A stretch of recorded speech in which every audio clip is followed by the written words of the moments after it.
All right, ladies and gentlemen, thanks for coming today. My name is Rob. I organize Idea to IPO. We've been doing events in Silicon Valley for many years. Quick background, we launched February 1st, 2010. At this stage, we have over 70,000 members among all our meetup groups in the Bay Area. We've organized, promoted, and produced over 2,177 events. So arguably, we're the most active, most prolific startup event meetup organization in Silicon Valley, bar none. Applause not necessary. So that being said, it's a delight to co-organize this event with our partner, Hardware Massive, and I'm going to have Matt say a few words about Hardware Massive. Applause for Matt. All right, thanks. Applause. Thank you, guys. I appreciate that. And also, they're very appreciative of everyone who came out today this afternoon. And I do apologize about the venue change if that affected anybody's plans. I didn't know how big of a deal Santa Clara, Palo Alto was. I live over in the East Bay and San Francisco area, so we have BART. Anyways, my name is Matt. I'm with Hardware Massive. We're a global community platform for hardware innovators, industry leaders, thought leaders in the hardware innovation ecosystem. We hold events throughout the year, and we have a big event coming up actually in April called HardwareCon. If anybody's interested in checking that out, go to hardwarecon.com. That pretty much is a whole entire ecosystem of everybody I just said shows up for one day over at the Computer History Museum. So if you're interested, check it out at hardwarecon.com. And yeah, so that's a little bit about me, and I'll let Rob give it over to our sponsors. So we're grateful to SAP for hosting us at this beautiful venue, and I'm going to pass it off to Dr. Ram Jamanathan of SAP. So let's hear it for Dr. Ram Jamanathan and SAP. Applause. Hi, everyone. I wanted to share a few minutes on what we're doing at SAP, in particular to help what we call deliver the intelligent enterprise, and to ensure that we can empower startups, especially AI-powered startups, to come along on this journey with us. We launched in 2017 because our customers had been on a digitization journey, and everything that we do we put at the customer at the center of everything we do. And our customers across various industries have been on this digitization journey for years, sometimes decades, implementing IT systems, including SAP software, to help them get understanding of their businesses and their business processes. We like to say the best run businesses run SAP. And why is that? Because they get better insight into their business processes at an application level, at a process level, at a data level. And as they've gone through these journeys, they've started to get a deeper understanding of the data that was previously siloed within their businesses, perhaps within disconnected processes within an organization, across organizations, or even across value chains. And as they got exposed to data, they started looking for the new wave of innovations that were going to help them get more value out of that data. And they came to SAP, and others, for help, as they had come to us previously when they started on their digitization journeys. At the same time, we realized companies that are consistently successful in high tech need to keep their finger on the pulse of innovation. And especially when it came to data, when it came to the emerging technologies around machine learning and around AI, around blockchain, around machine vision, we understood that much of the value creation was happening in the world of startups, because that is where the expertise was going. It was being created, maybe at enterprises, maybe in academia, and then people were launching businesses based on that deep technical expertise, perhaps combining with content experts coming out of the business world and launching new value. But the question was, we know the startup journey is hard. Those of us who are in startups or have done startups before understand how arduous the process is. And so myself included.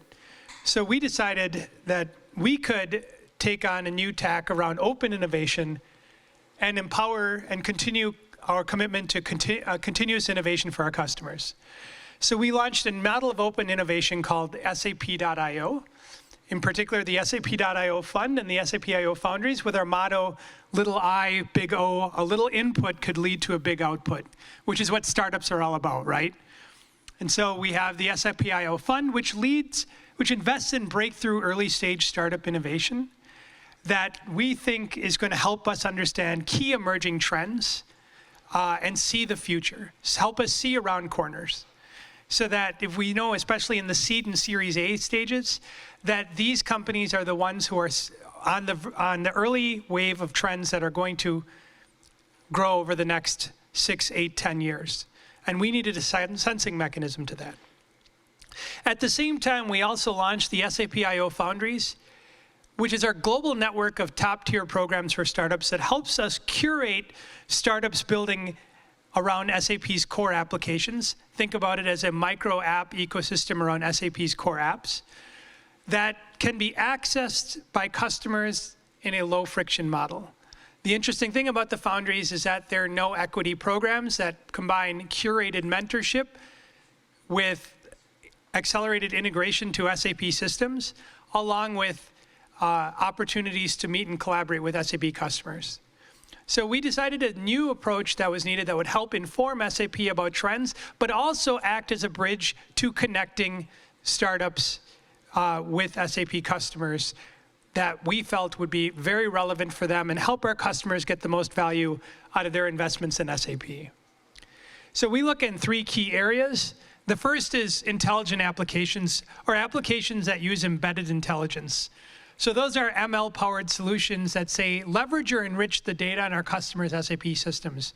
So they could be doing data cleansing in areas of data prep, to perhaps looking at how they can create better insight in areas like supply chain when it comes to predictive deliveries, to areas like predictive maintenance within asset management, to areas within finance when it comes to smarter credit scoring, to areas like travel and expense when it comes to things like better forecasting of travel needs or even fraud detection, right?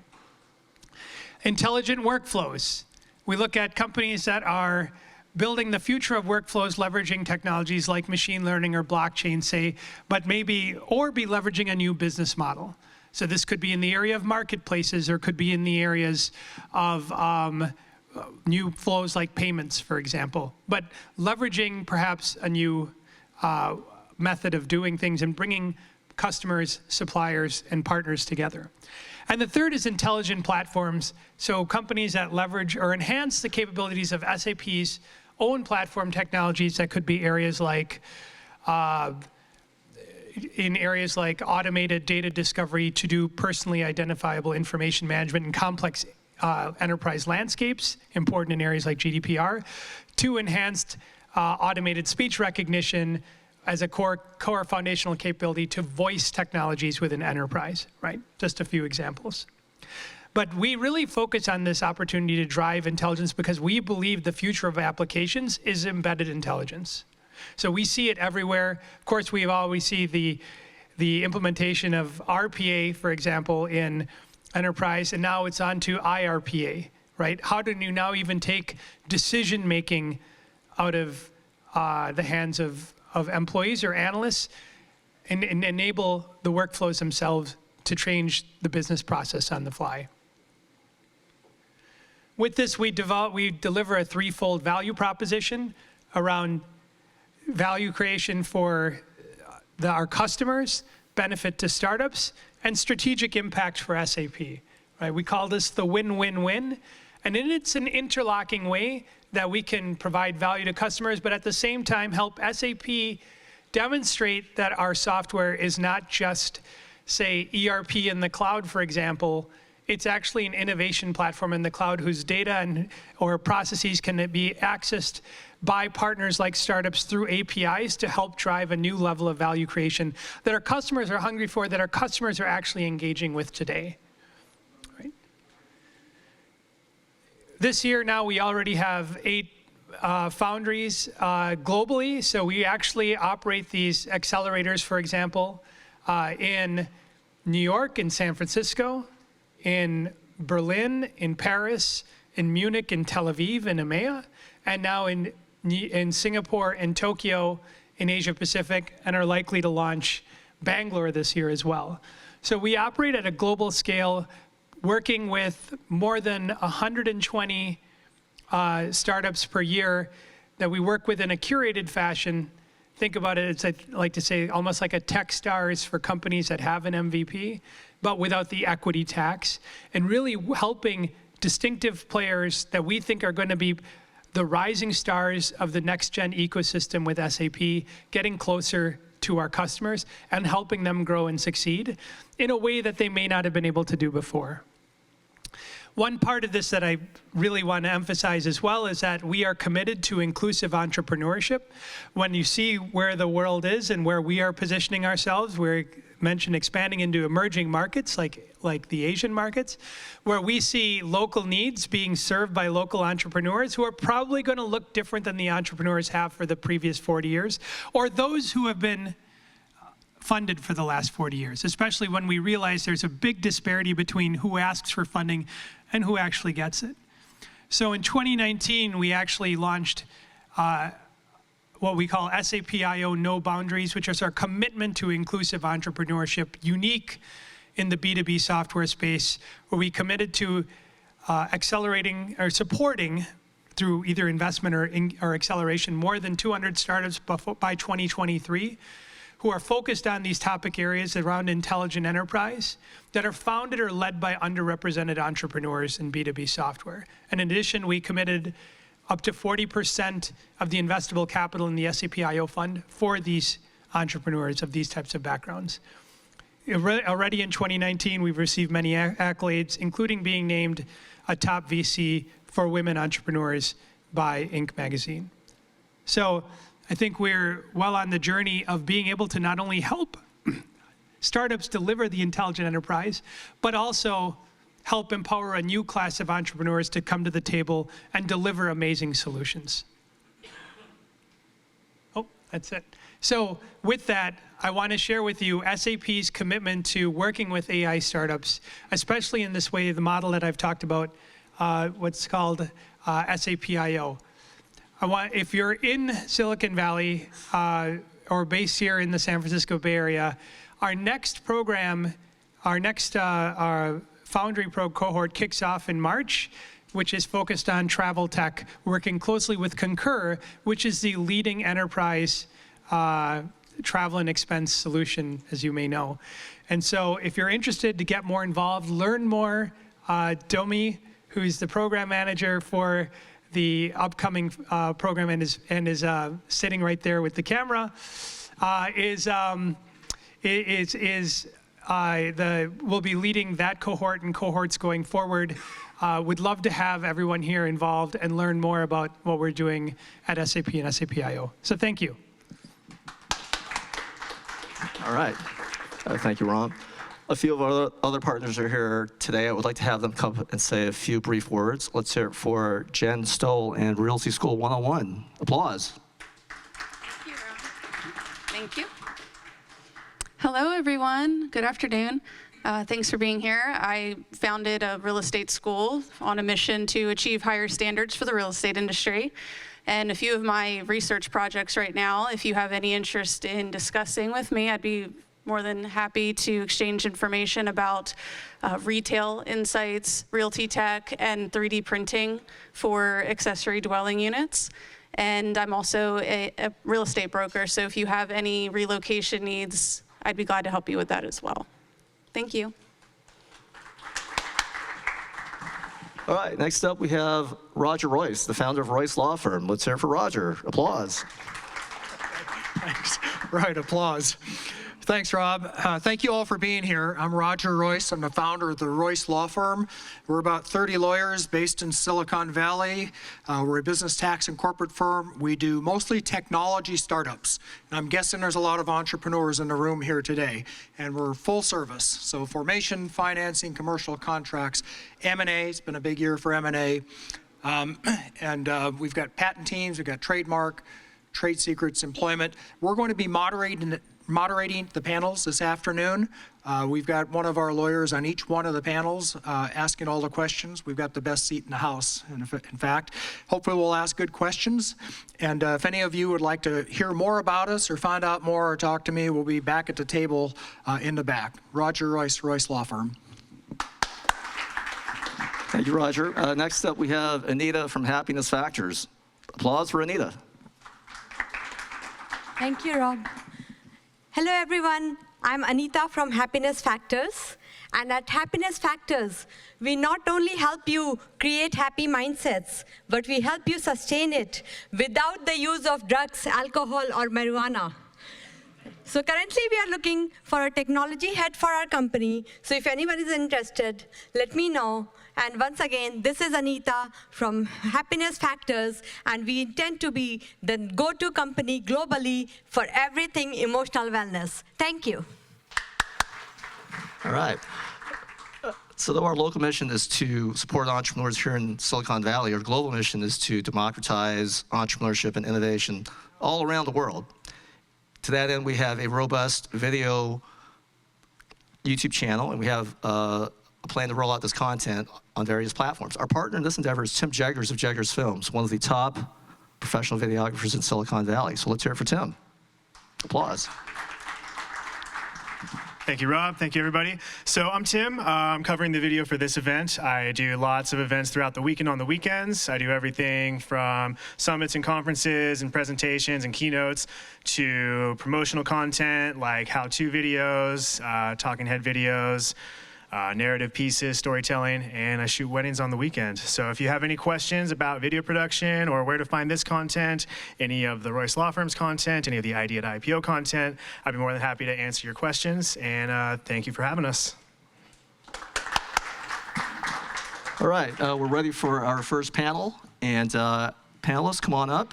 It's our supply chain panel, and I'm going to pass it off to our distinguished moderator, Alan House of Royce Law Firm. So let's hear it for Alan and the panel. Applause.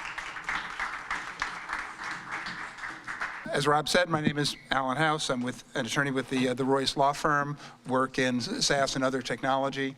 And leading the panel today, our method is that I'll let each of the panelists introduce themselves.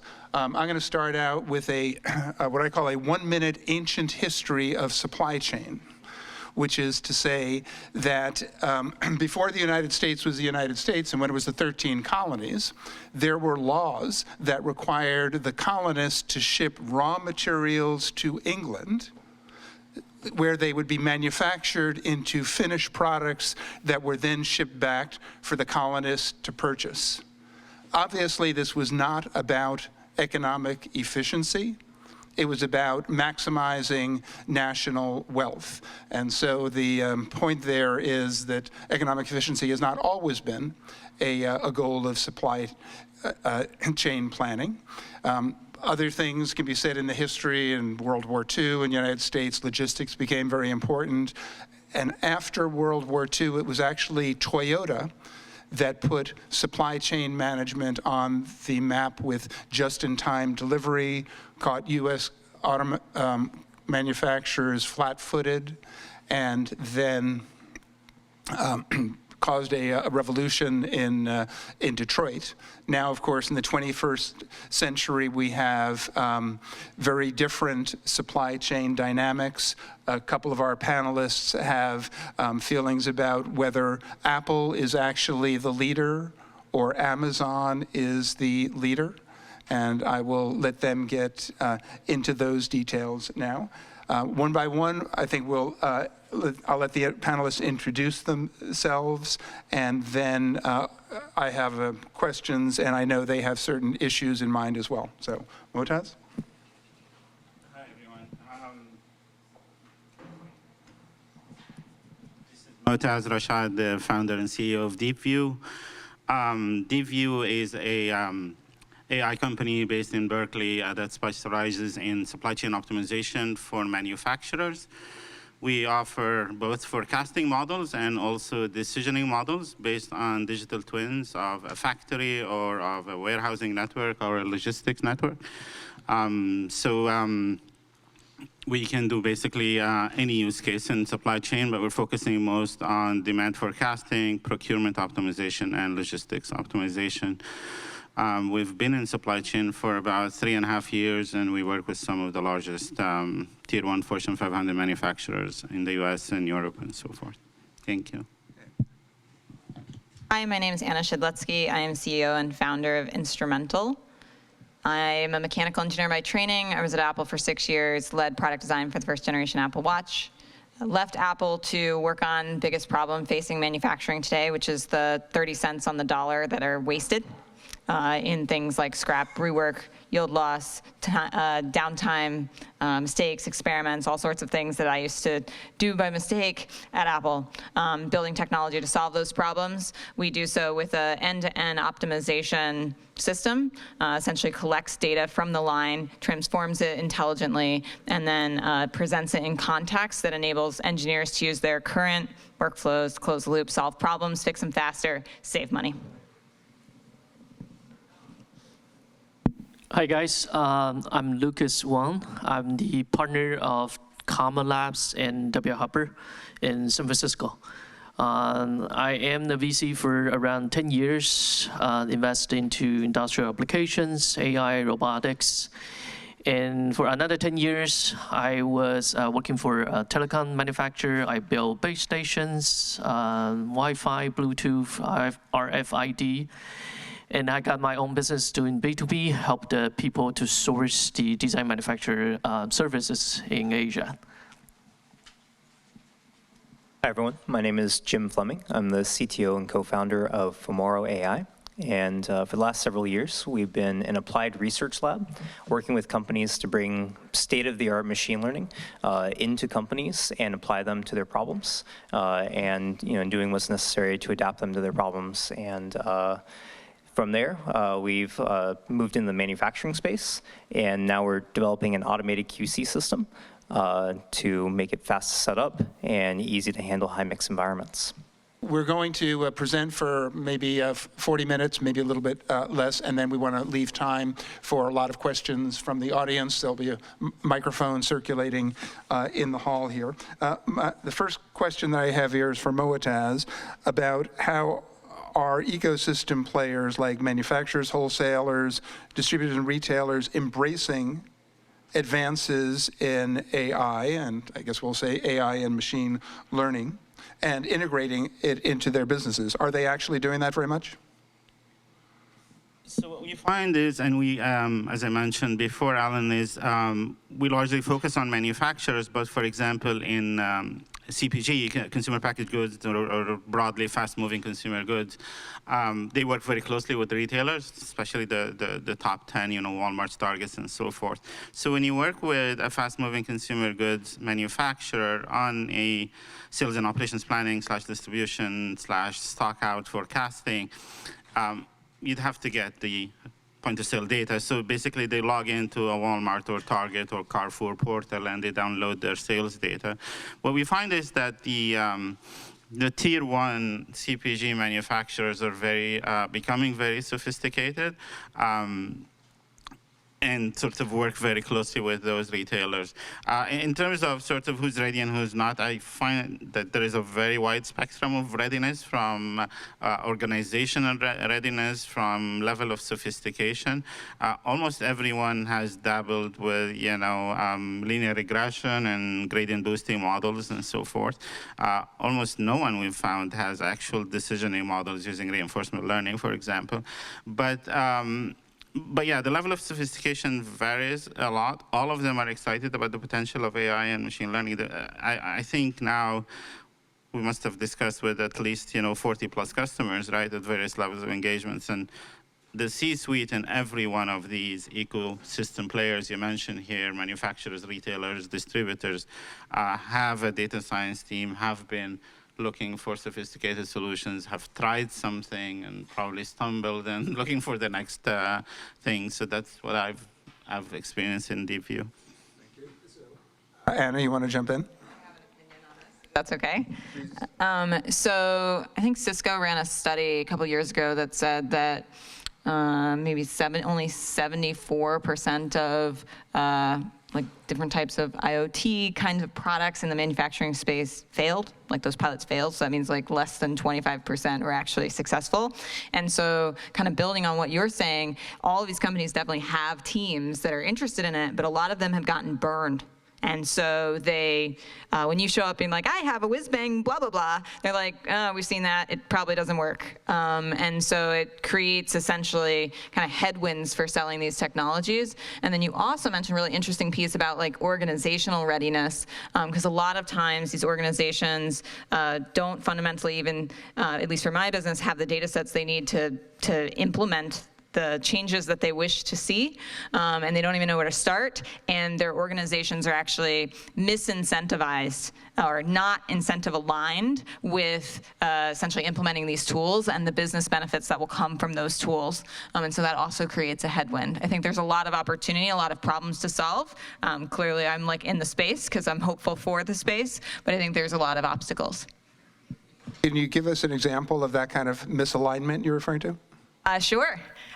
So in a manufacturing environment, when you think about building cell phones or laptops or consumer electronics products, they have fast time to market. They build them very quickly. In the last decade, the main kind of driving force for the operational side of that organization has been around reducing costs. Because if you can reduce your cost of spend to transform a product from parts into a finished product, then you can pocket that as margin, and it's good. But the only way they know to reduce cost is to cut headcount. And so when they think about everything, it's in terms of how much headcount there is, because that's been like the only lever in their toolbox for like a decade. And so if you give them another tool in their toolbox, this can be very interesting, but they're like, what? How does it reduce headcount? And it's not about like, well, but this lever doesn't have anything to do with headcount. It just increases your yield. It's like, but I only care about how to reduce headcount, because that's how they've been incentivized based on their KPIs, even though ultimately for the business, reducing headcount is good, but also increasing yield, also good, and sometimes at a higher order of magnitude of benefit. You all may think that Lucas is the most important person up here because he's Mr. Moneybags, but actually I'm going to skip over him because Jim is very much into forecasting, and I asked him earlier if he could make recommendations in the stock market, and he said he might. Yeah, so we do. Before we ask him about that, let me ask you to address forecasting in this field.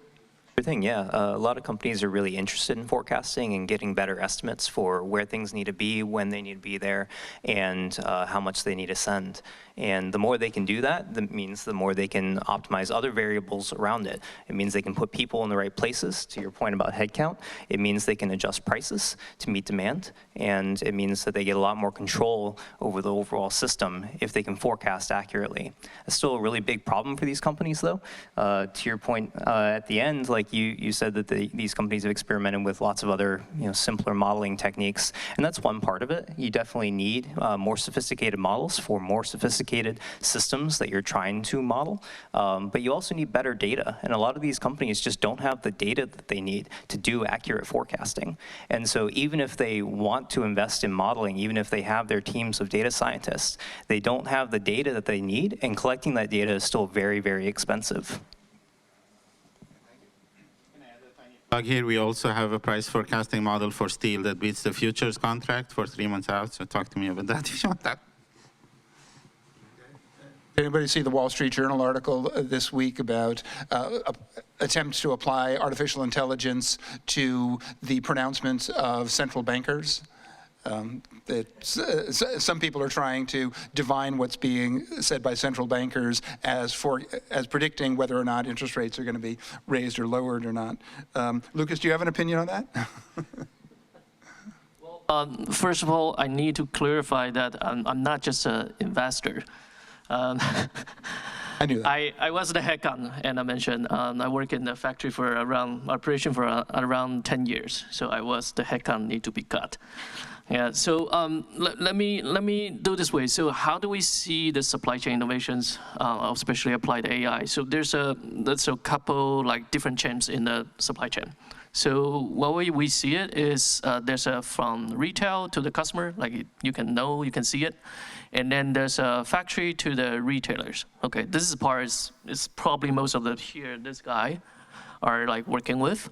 And then there's another part is like from raw material to the factory. So that's what the most experience I got from that is how to build something by material.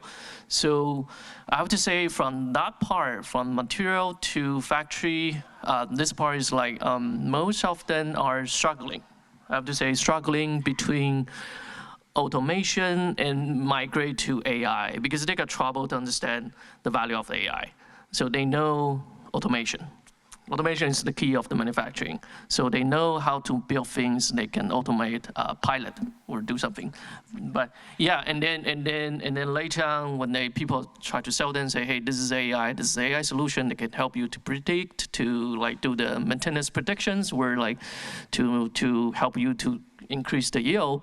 And they got trouble to understand that.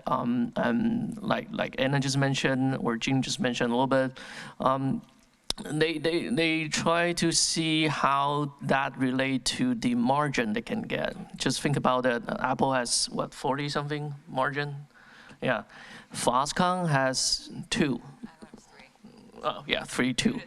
3-2. So think about it, like how much money they can squeeze from this process to utilize this 2% to become AI. Become more like an AI adoption, need AI adoptions on that. So how can I utilize those 2% of margin to apply, to adopt this so-called AI? And they don't have time for experiment. They don't have time to shut down the production lines. Oh, wait, maybe they do. They are shutting down now today. So thanks to,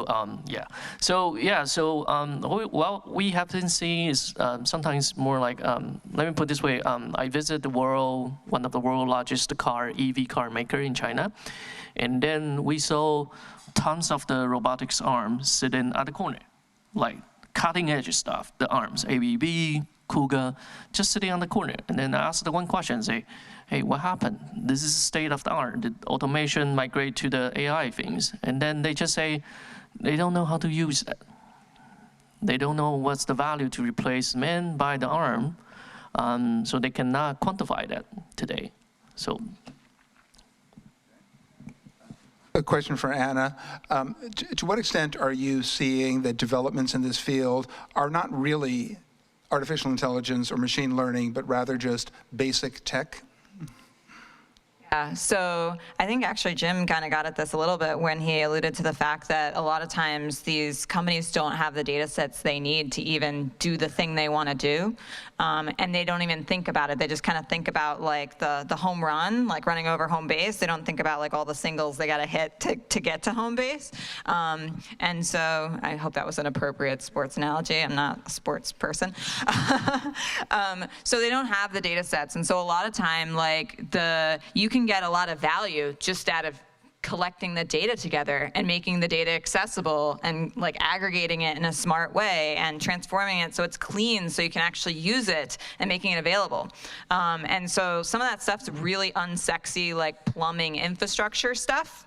It doesn't have any fancy buzzwords that go along with it, but like a significant portion of value comes from putting that foundation in place. And that foundation is, and to Lucas's point, that foundation is really difficult to justify the return on investment for, because it's like, okay, I'm gonna have all my data, what's the return for that? And well, that's just step 1, and then you get to do step 2 and step 3, and then when you're at step 3, you get magic. They're like, that's too many steps, right? So I actually think that while like there's like a place for buzzwords, and certainly at in our core technology, we use machine learning methods to identify anomalies and defects in real time with very limited training sets, because that's what the workflow required. But like just getting to a point where you even had a data set in the first place is a non-trivial problem, particularly in industries like cell phone or laptop manufacturing, where it's highly competitive and everything's locked down and needs to be secure. And these are industries that generally are not cloud-based to start with. So if you're from outside manufacturing, you might be like, oh, everything's on the cloud, right? No, this is like an industry where things are still tracked with paper and pencil. I've seen it, including brands that I saw in this room earlier, like they track their yields with paper and pencil. So this is not a cloud environment. And so there's a long way to go just to get to where we are. And so that's why I would claim like there's some basic tech that's needed as well.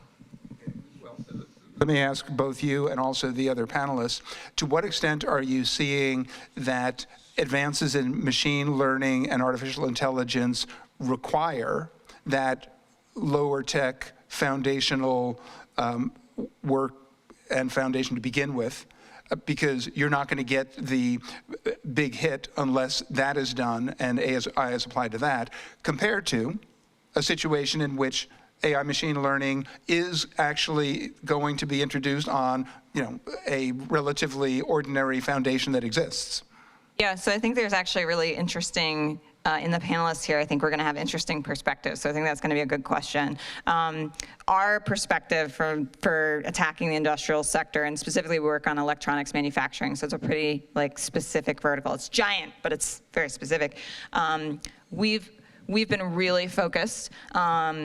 Actually, I just lost my thought. Do you mind repeating the question, actually?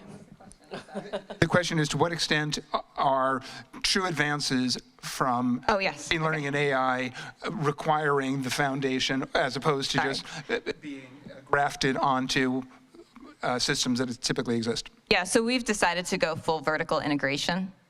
So that means we have to first create the data set and the access to it, then build applications on top of it, then deliver end user application value, and then we have to own that whole piece in order to actually be applied and work in an environment that doesn't have anything else to plug into. I know other panelists here are plugging in certain ways. Don't want to imply too much. And then I know also Jim has a different perspective on this in terms of how, at least what the work you were used to be doing, where you're building custom models. And so we've taken a highly generalized approach and delivering a particular kind of thing that stands up totally on its own so that you can actually drop into a factory that yesterday was recording yield paper and pencil and today can be using AI applications to identify defects in real time.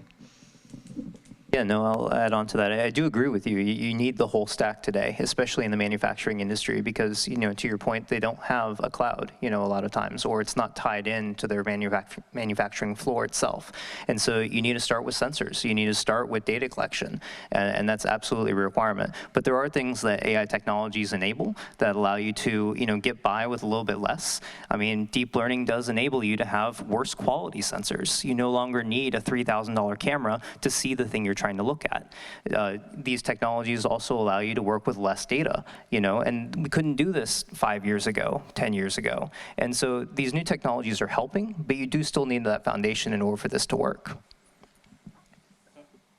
So I'm going to disagree here with Anna and Jim, right? So we don't require the customers to jump through any hoops or do anything that, or any interim steps, right? Like if they've never heard of, decisioning models before, if we just ask them what is the objective function, what is the KPI you want to optimize. And if you take, for example, an auto parts factory in Europe, right? And they have data, whether it's an SAP or Oracle or even an Excel sheet that tracks the last year and a half, 2 years of operation, and it's daily data, and it has truck arrival times and part numbers and so forth.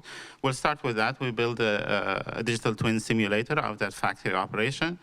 And then you build a reinforcement learning decisioning model that optimizes for that objective function. And the objective function in that case would be optimized production capacity or optimized logistics cost, right?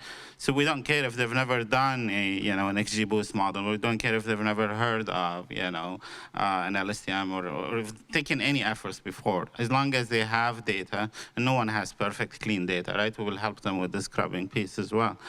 But if they have data and they know what they want to optimize, we start with that. For clarity, I think Jim and I were talking about fully drop-in, where you don't have to know anything either. You just literally drop something in, it starts collecting and providing value with no intermediate steps. So just for clarity. Lucas, I do you guess have a- to add one more thing, I mean, I do think there are ways of leveraging, the existing systems that these companies have in place. To your point, they do have, Excel, and they use it really heavily, or they have, Power BI or something like that. And, as much as you can work with those systems is great. And I think there's a lot of value there. But I think you can supplement it with these other full stack integrations as well. Lucas, any comments on this subject? Because I also want to ask you about Amazon. You seem to have strong opinions about whether Amazon is really the 800-pound gorilla or not. Yeah, we have this discussion on Amazon, was its role on this supply chain things. So from my point of view, Amazon is great. It's handling like I said, anything out from the factory to the retail, and then to you. So they're good at this. So they're perfect. They have great technology. They acquire a few of the startups I know to enhance their from the warehousing, logistics, and then retailers. This, you all know Amazon Gonfing's the technology, right? So I think they're great at this section. And then, but I don't think they touch anything beyond the factory or after. I don't know. Yeah, they probably don't know that part. That's not their world, but they're good at this. Anna, did you want to chime in? So we had a discussion beforehand around, I guess, the pieces of the supply chain. So I think I would agree with Lucas for, like, once a finished unit comes off a factory line, how to get it in a customer's hands efficiently, that, like, Amazon is world-class and, frankly, has broken all of our brains, so we now expect things instantaneously and with ratings in advance and all that stuff that has actually filtered its way through the supply chain for other things that are quite important. My argument was that for upstream, so essentially everything before that unit gets closed and in a box at the factory, so all that final assembly, upstream components, which is this complex web of factories that we're actually, over the next couple of weeks, we're going to see exactly that web of factories as they don't open up in China, that is execution of that, I think Apple is really strong at. And there's other companies who are really great at that too, but I think classically, Apple's model, and particularly, I know I'm ex-Apple, but Tim Cook invented this model that everybody else copied, which is to have as little in your channel as possible and have the whole upstream work and be redundant. So you have multiple suppliers who can supply you. If something happens in one region, you've got options from others. Let me ask each of you to comment if you have a particular example of a challenge that AI in the supply chain that AI or machine learning has been able to solve in recent years. Jim? So I'm trying to think if I'm in breach of NDA saying anything. So I can be vague, I guess. So to what both of you were talking about, the supply chain consists of a lot of different processes, upstream and downstream, a lot of different companies, a lot of different entities, all having to work together, coordinate, and communicate to do this whole process of producing a product and getting it to a customer. And this, in general, is where AI really excels and shines, is dealing with that messy, noisy environment and handling that, just diversity of inputs and connections and everything working together to get to the outcome that you're trying to get to. Lucas, do you have a favorite example? Yeah, I kind of stuck with the NDA things. So that's a good one. So probably like a year ago, we kind of looking for some small innovation in the factory environment. We also call the unstructured environment. That's the application of the AGV, autonomous guided vehicle. I'm not too sure you guys are familiar with, I believe they do, but those small cars in the factory, like shipping the material around, and then it's not new. This is not something new. This AGV business industry lasts for, I don't know, 1930 something. It's just think about it as like a small mini train, like running around the factory, help to ship the material components to the different stations. So this business has been disrupted by the computer vision and then machine learning a little bit since people start to apply the autonomous car vehicle, this technology to the small car in the factory. So there's a funny way to do it. So this is one particular case I love them because they kind of built this AGV, like autonomous vehicle, so which means that they don't have the routine route. They don't have anything on the floor, like the barcode point out where to go. They don't have regular shipping plan. It's all autonomous and then depends on what's the demands on site that day. And then it can maneuver by himself. So we brought this team to meet the lots of the factory, and then they all loved it. The reason is simple, just like Jim or Anna mentioned. It's a system that can attach to their legacies, but without totally disrupt everything. So the factory loves it because the legacy is so heavy, and it's probably lasts 30 years. And then they cannot appreciate to say, hey, I want to replace the whole system tomorrow, so which is not possible. And then, but within this small improvement, but vertical, like drop in, like attached to the big system. So this is something they love. They say, hey, this is what they loved about the AI. They did not touch any legacies or original whatever multi-system pencils, Excels. No, they did not touch that. They just like helped to make it better from the a little bit like the outside subsystem. So then and we brought into the factory, and then of course lots of the other application. But this is one the manufacturer end they love to have, and then to have to give it a try. So we can see lots of pilots after that, and then they can see clear ROI on that. So fantastic, I love that startups. So I don't know if this is the best one, but I'll give an example of one. It's a little bit different. So one of the things that mechanical engineers do when they're developing new products is they try to find issues, fix them, and validate that they're fixed. And they do that hundreds or thousands of times. That's what I used to do when I worked at Apple. And so an example of how you could use AI, like our AI technology to solve a problem, we had a customer who's building a cell phone. Cell phones have lithium polymer batteries in them. You might know that from the Samsung Galaxy Note 7 issue, where the batteries, it's the one part in the product that can actually hurt people. So batteries are pretty sensitive. It's a safety issue. So in this case, customer was building units in production and used our AI, detected that there were essentially dents in the battery. So dents are coming from, they didn't know where the dents were coming from at first, but it was very clear.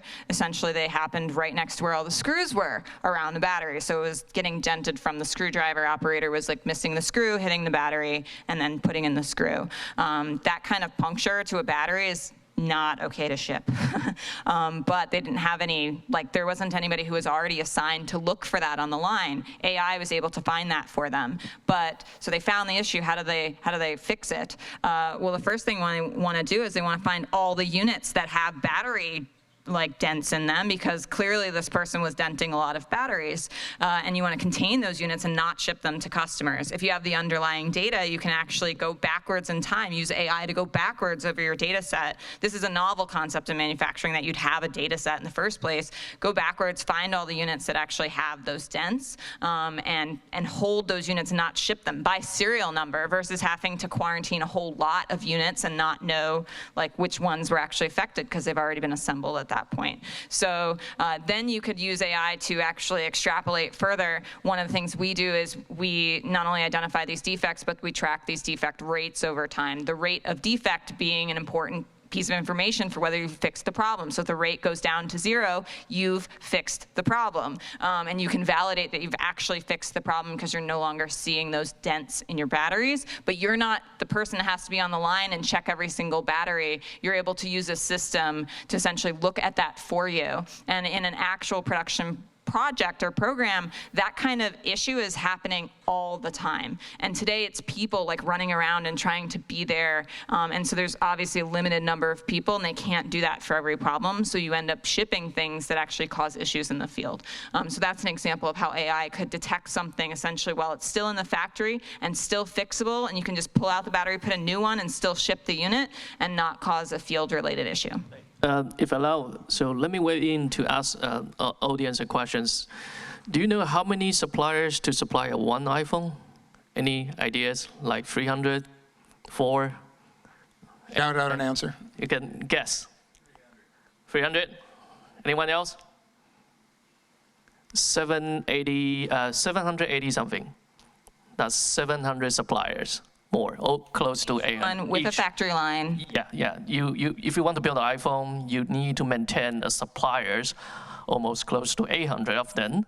And then for each of the suppliers, there's a backup. There's a like third party. There's a like second supplier. So which means you have around 2,000 more suppliers to manage.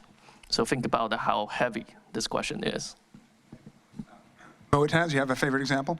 Yeah, it's actually 3 examples, but they all revolve around the same thing, and I'll cover it in 10, 15 seconds here. So if you think of AlphaGo and autonomous driving and robotic surgery, they all revolve around deep reinforcement learning, this ability to learn as you go from simulations and then basically self-tune and self-learn after that.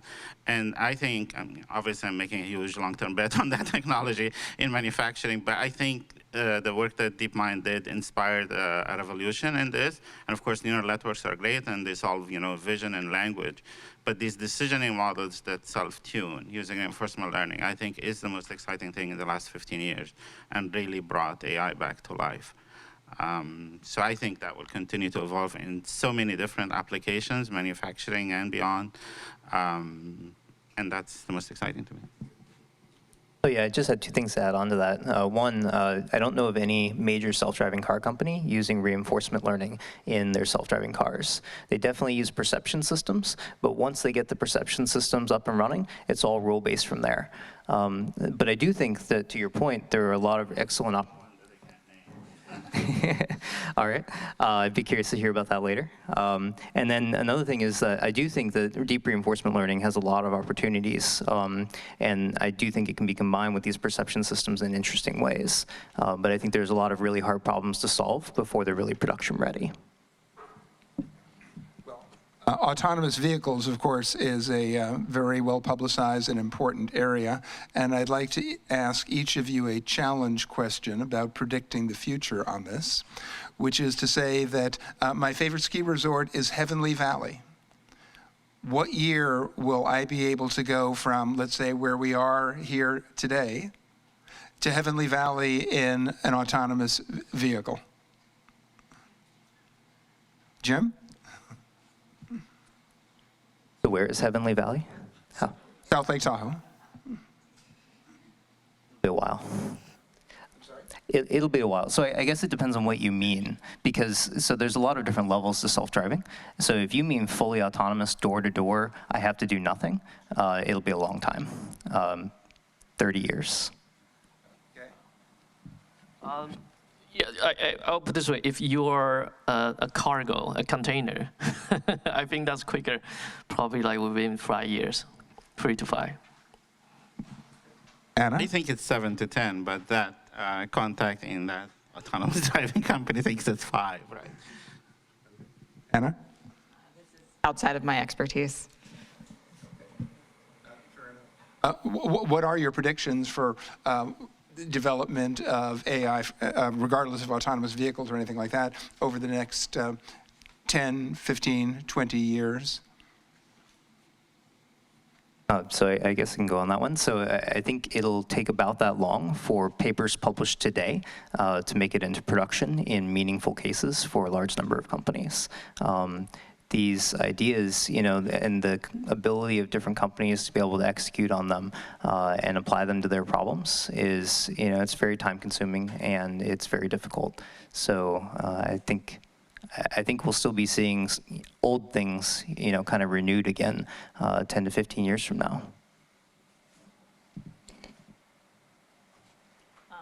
I'll say specifically for the manufacturing industry, I think it's absolutely inevitable that AI will transform the industry, specifically around being able to create feedback loops throughout the entire supply chain. Kind of back to what Lucas was saying, 2,000 suppliers, each has many lines supplying many different customers. Issues going from one place in the supply chain to another, it kind of spreads through the supply chain, and being able to actually close those loops is really where AI can be incredibly disruptive, and that's like the bet that I'm making. But I think it's absolutely inevitable, whether my company does it or not, it will happen. I've been in the industry 27 years. I learned my lesson. I never talk about anything beyond 5 years. So I think it's nuts to talk about 15 and 20, sorry. But as far as the next 5 years, I think AI will revolutionize manufacturing and supply chain in major ways. And it's already happening. And when I say AI, I mean AI ML, right? So we do this courtesy evaluation for every manufacturer we work with. We ask them to get the data set. And if it's 10,000 rows and 10 columns, we say this is definitely not going to be a deep learning model, right? XGBoost will probably do great, and we'll add all external signals on top of it. So XGBoost is traditional machine learning. It's been around 2 decades now, or even longer, right? So there's nothing wrong with that, but that gets them on that journey. Right? So the way actually to get these customers engaged is to educate them that AI is this, a series of one-off experiments, and some of them are throwaway pilots or whatever. Commit to the strategy as a strategic direction and just start, right? One model at a time. That's what we educate the C-suite first, and that's when it goes well.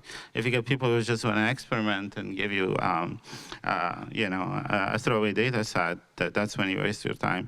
But everyone believes that they need this, and pen and paper, like Anna mentioned, or linear regression that has been around for them 10 years, and they're sitting at 60% accuracy, and they think that's okay. Or just flip a coin then. So it will happen, and it will happen within the next 5 years for sure, but it will be different pockets in the industry and different segments. We've been discussing this topic as if everything is driven solely by technology, technological capabilities, and economics without regard to national borders, things like tariffs, things like the tragic current virus outbreak. I want to open this for each of you to offer your comments or recommendations or predictions about how that's going to unfold in future years, especially since there's increasing discussion about nations taking control of their own destinies, Brexit being a most recent example. I'm not sure that we're going back to the 13 colonies, but nevertheless there is renewed interest in the importance of national borders. And I know you have opinions on this, so why don't we start with you? Yeah, actually the 13 colonies example is kind of interesting because the tariffs over the last 18 months have not actually driven manufacturing out of China. It's driven key pieces, because there's actually a loophole. They're always going to find loopholes, right? There's actually a loophole in the laws that enable you to just do transformations. If you do 2 transformations outside China, you're not made in China, tariffs don't apply. So what a lot of people did is they moved 2 pieces of their supply chains out of China, but all those supply chains still go through China. And so there's still pieces of it there. And so what's happened is actually people have just made their supply chains longer and more complex and now more globally distributed than they were before, which is something they wanted to do anyway, because it keeps them able to be diversified in the events of like unforeseen events, whether it's like, storms and things like that.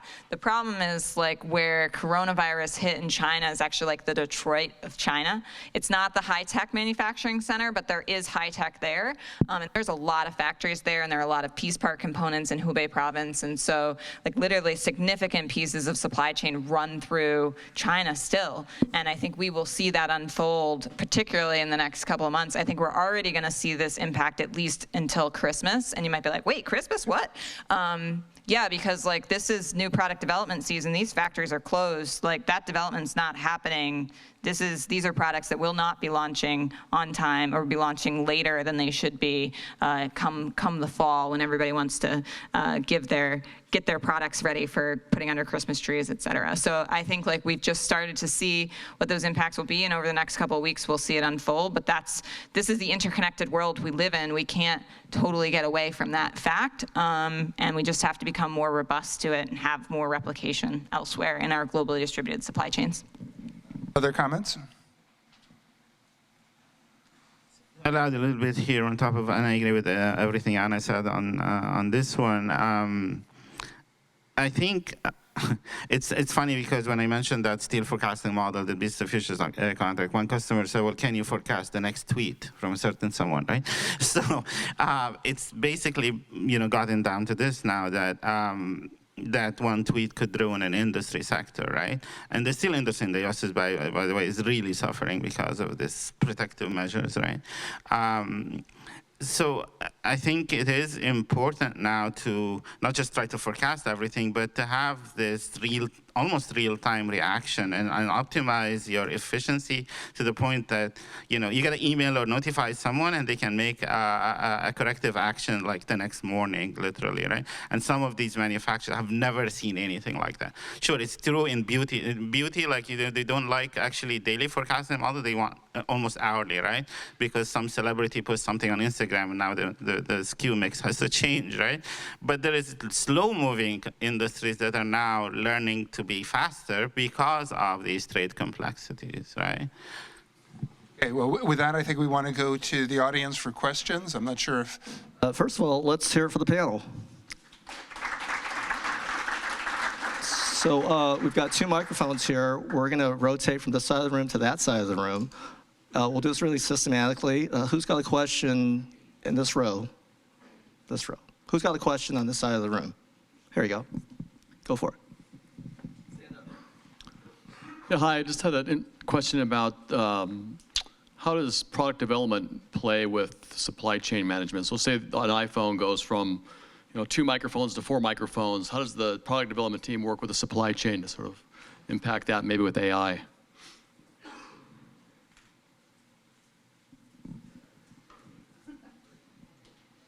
Can you provide a little bit more detail what you're specifically asking? Change the product spec, I guess. Yeah, I mean, like you just add 2 more microphones to the BOM. Yeah, I mean, I'm just curious if can you use artificial intelligence to help your product development team kind of, think in advance on what the impact might be on the supply chain, or do you just, I'm just kind of curious. I'm not aware of any AI applications that do that, but I could see your point that there certainly have been lots of chatter for like, it'd be really great to have development like models where if you made changes to those models, it could kind of go back and look at all the previous things you've ever built and see if there's like learnings that could be pulled from that. Today, we generally rely on tribal knowledge. Like there's the guy in the office that worked on that program who still remembers like, oh yeah, that like really screwed us over. Don't do that again. But like those rules haven't really been documented in a way that's something that future generations of the product can really leverage. And so I think there's probably opportunities for AI there, but I don't see that today. And then in terms of adding additional like materials into supply, actually, I think you were talking about doing maybe beforehand, maybe you could talk about the forecasting work that you do with your technology. Yeah, different materials. Basically, the way you describe the question, sir, is kind of a bit hard because these are very different departments. Like the materials requirement people, right, and the design people are very different from the procurement guys.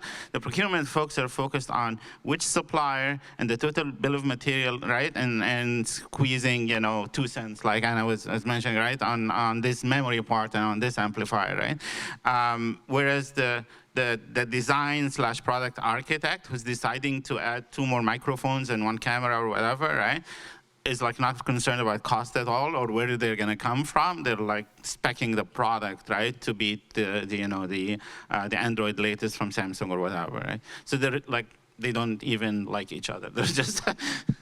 Well, I do know a few of the software or startups are doing not like. Helping you to sourcing the change of the spec of the products, But they can definitely help you to understand what's the dynamic if you drill a couple more holes on your cell phones. So there are tools, apply the machine learning something to help you to design the die casting molding material, but not the electronic components yet. There are tons of the tools, startups helping you to simulate. And then they're not even AI. I don't think they are applying. No, it's like finite element analysis. Sounds to me like you've identified a business need that you can now go and fill. Other questions? Question on that side of the room? Any questions on that side of the room? All right. All right, any more questions on this side of the room? Rob up here.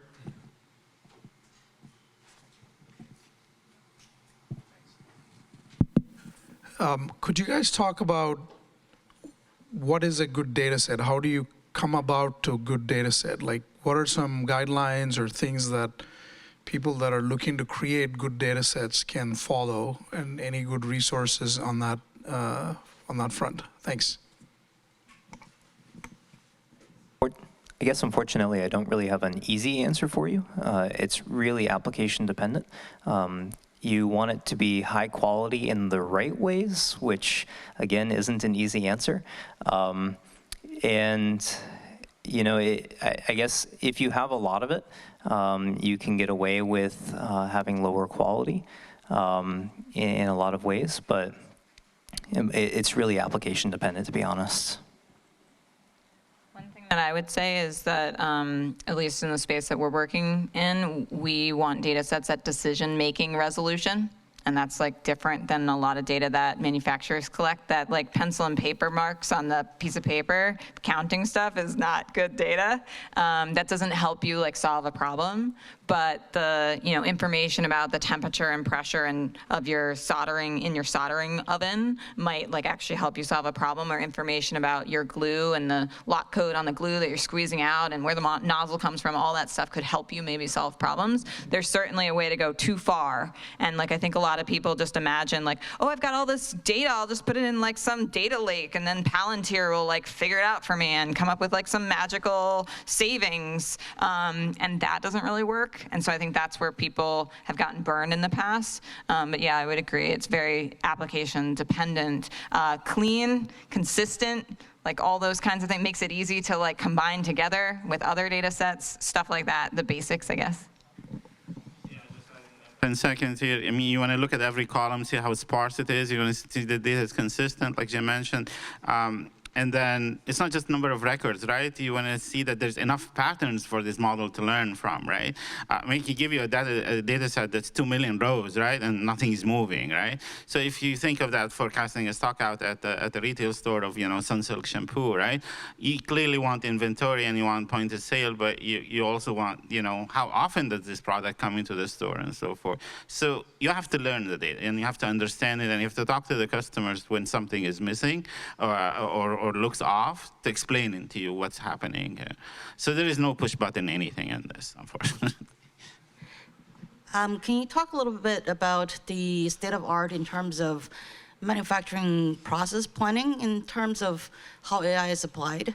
For example, if you do design, laying out your, say, process line, headcount versus automation, conveyor belts versus AGV, things like that. My understanding is this is still done with like Excel and basic tools today. I'm not aware of AI tools, but I bet it would be a great application for AI.